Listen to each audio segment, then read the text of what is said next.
Pengertian manajemen adalah proses perencanaan, pengorganisasian, pengarahan, pengawasan, sumber daya, serta mengawasi suatu pekerjaan agar semua bagian bekerja selaras untuk mencapai tujuan secara efektif dan efisien.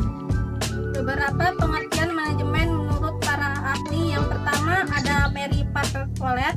Manajemen adalah suatu seni dalam menyelesaikan pekerjaan melalui orang lain. Yang kedua, George R. Perry. Manajemen merupakan suatu proses yang terdiri dari kegiatan, perencanaan, perorganisasian, pelaksanaan, dan pengawasan yang dilakukan untuk mencapai tujuan dengan memanfaatkan sumber daya. Yang ketiga, Sarina dan Magdalena. Mereka menyatakan bahwa manajemen adalah suatu proses untuk mencapai tujuan dengan bekerja sama melalui orang-orang dan sumber daya organisasi lainnya. Manajemen yang pertama, manajemen bertujuan agar tujuan yang telah ditetapkan dapat tercapai dengan baik. Dan yang kedua, meningkatkan efektivitas dan efisiensi pekerjaan, dilakukan dengan tepat sasaran dan tidak boros waktu, tenaga maupun biaya. Dan yang ketiga, dapat mengatur dan memanfaatkan sumber daya secara optimal. Dan yang terakhir, yang keempat adalah menciptakan kerjasama yang baik antar anggota organisasi. Manfaat manajemen yang pertama, membantu merancang strategi melalui pendekatan yang sistematis, rasional, dan efektif. Yang kedua, mendapatkan hasil yang maksimal. Yang ketiga, memudahkan untuk menyajikan kerangka kerja baik dalam jangka pendek maupun jangka panjang sehingga target bisa ditentukan. Yang keempat, mengalokasikan sumber daya yang efektif. Yang kelima, mendorong tumbuhnya sikap profesional dari setiap anggota organisasi untuk menjalankan perannya masing-masing. Fungsi manajemen. Manajemen memiliki 4 fungsi. Yang pertama itu ada perencanaan. Proses perencanaan adalah menentukan tujuan serta menyusun langkah-langkah yang akan dilakukan untuk mencapai tujuan tersebut. Yang kedua itu ada pengorganisasian. Proses mengatur, membagi tugas, wewenang, serta tanggung jawab agar pekerjaan yang dilakukan secara terkoordinasi. Yang ketiga itu ada pelaksanaan. Pelaksanaan adalah kegiatan menggerakkan, memotivasi, dan mengarahkan orang-orang agar mau bekerja sesuai rencana yang telah ditentukan. Yang keempat itu ada pengawasan. Proses pengawasan memantau, menilai, dan mengoreksi pelaksanaan pekerjaan agar sesuai dengan rencana dan tujuan. Unsur-unsur manajemen. Yang pertama, manusia, yaitu orang-orang yang merencanakan, melaksanakan, dan mengendalikan kegiatan untuk mencapai tujuan organisasi. Yang kedua, uang, yaitu sumber dana yang digunakan untuk membiayai seluruh kegiatan organisasi seperti gaji, pembelian bahan, dan operasional. Yang ketiga, bahan baku atau perlengkapan yang digunakan dalam proses produksi atau kegiatan organisasi.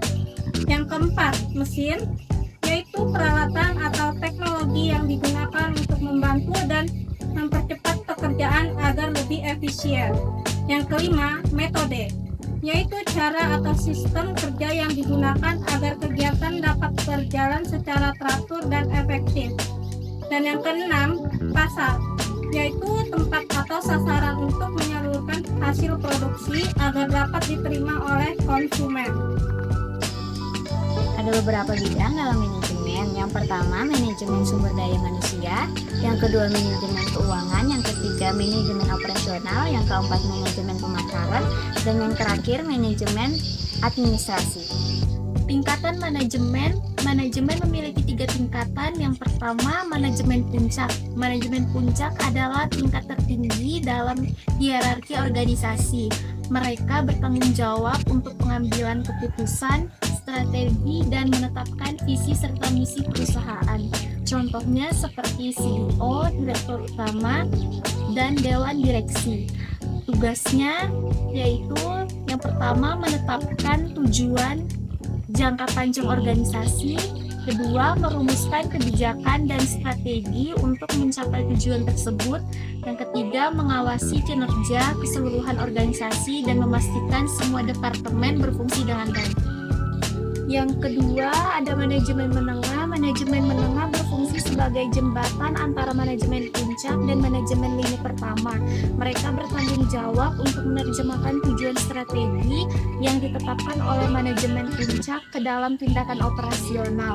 Contohnya, manajer departemen dan kepala bidang. Tugasnya yang pertama, mengawasi dan mengkoordinasikan aktivitas di departemen tertentu.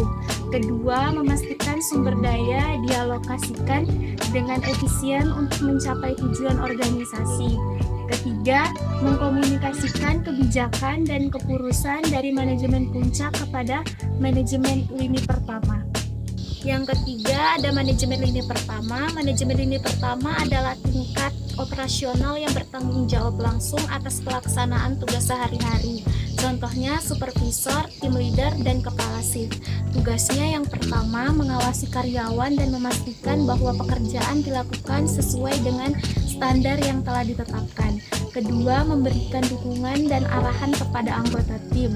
Ketiga, mengatasi masalah yang muncul di tingkat operasional dan melaporkan hasil kepada manajemen menengah.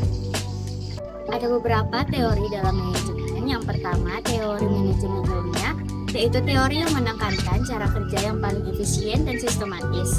Dengan menggunakan metode ilmiah ini untuk meningkatkan produktivitas tenaga kerja.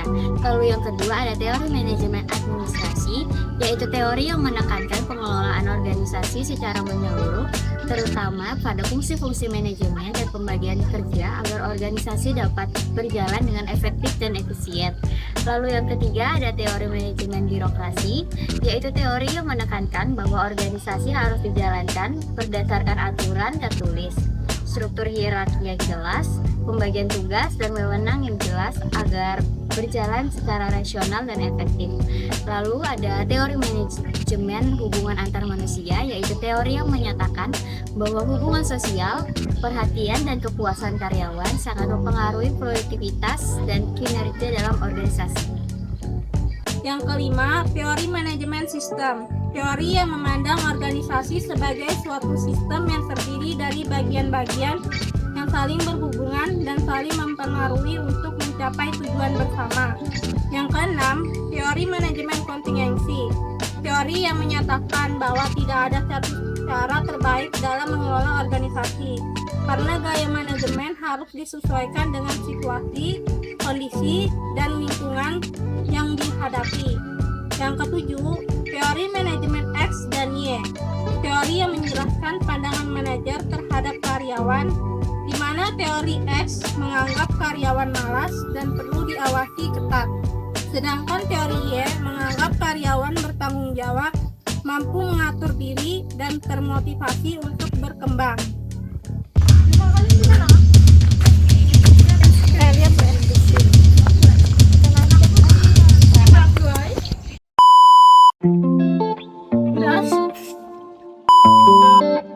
Ada beberapa bidang dalam manajemen. Yang pertama, manajemen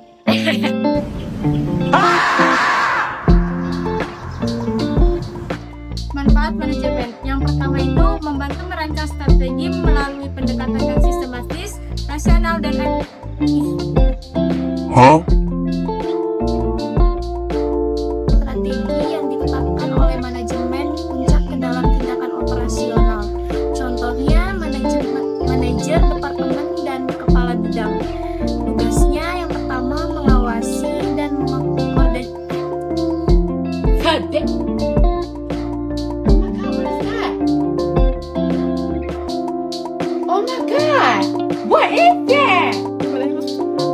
capek guys, baru setengah jalan.